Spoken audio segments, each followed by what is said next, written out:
Today, I'm going to teach you what is trigonometric limits. Let's go!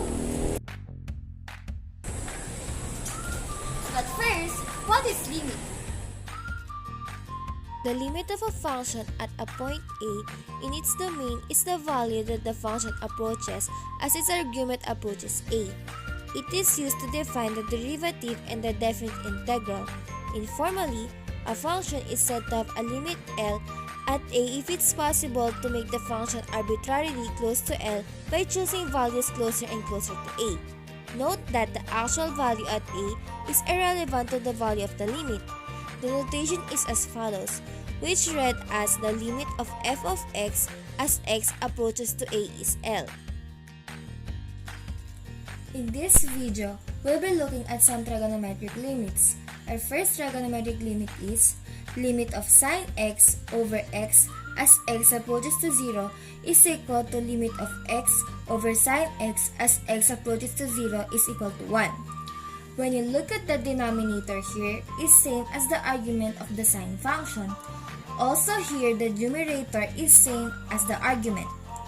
Our second trigonometric limit is limit of 1 minus cosine x over x as x approaches to 0.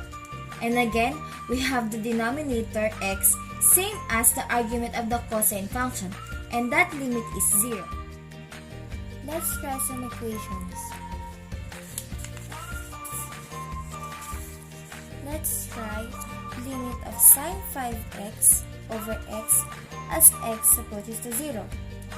You will notice that the numerator is 5x, but the denominator is x, so we need to change it so that we can have also a 5x in the denominator. In order to do that, we must multiply top and bottom by 5. Put 5 and 5. So now, we have a 5x in the denominator and 5x in the argument. So this will be limit of 5 multiplied by sine 5x over 5 as x approaches to 0. We will use our limit theorem that says we can take this constant out in front. So this is equal to 5 multiplied to the limit of sine 5x over 5x as x approaches to 0. As you can see, this one is equal to 1 because in our last time I discussed with this one. It's the same as here. So this one is equal to 1. So 5 multiplied by 1, the answer will be 5. Limit of sine 5x over 5 or over x as x approaches to 0 is equal to 5. Our next equation is this one. Limit of tan x over x as x approaches to 0. We all know that tangent theta is equal to sine theta over cosine theta. So let's rewrite this problem.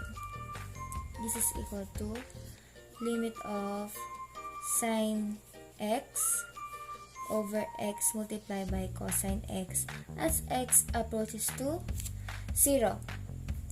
Now I have sine x in the numerator, then we'll simplify it. Let's separate this sine over x to cosine x. So this will become limit of sine x over x multiplied by 1 over cosine x as x approaches to 0. This first part is equal to 1. Then 1 over cosine x is also equal to 1. So 1 multiply by 1, the answer is 1. So, limit of tangent x over x as x approaches to 0 is equal to 1. That's all for today. Thank you for watching. If you want to know more about Temis, click subscribe. Thank you!